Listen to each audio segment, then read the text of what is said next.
হে রাজাকারের নাতিপুতিরা, কোটা না মেধা কই মিথ্যাচার সরহরি কিল্লাই। মুক্তিযোদ্ধা সন্তানেরা, মুক্তিযোদ্ধা নাতিপুতিরা কি মেধাবী ন? তোরা পরীক্ষা দিয়ে পাশ করছ, হেগুনেও পাশ করছে, হেগুনে ফিলিতে পাশ করছে, রিটেনে পাশ করছে।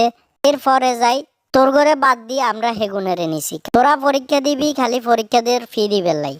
তোরা পাশ করলেও টিকতিনু, ফেল করলেও টিকতিনু। তোর ঘরে যে একদম নিয়েন না এরকম তো না।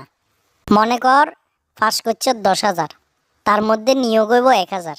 1,000 যদি নিয়োগ হয়, তার মধ্যে 30% মুক্তিযোদ্ধা কোটা, 20% অন্যান্য কোটা।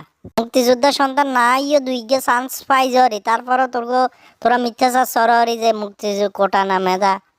তোর ঘরে যে রোহিঙ্গার লগে ভাসান চরে নি তুই আইনু, হেটাই তোরা সৌভাগ্য কর।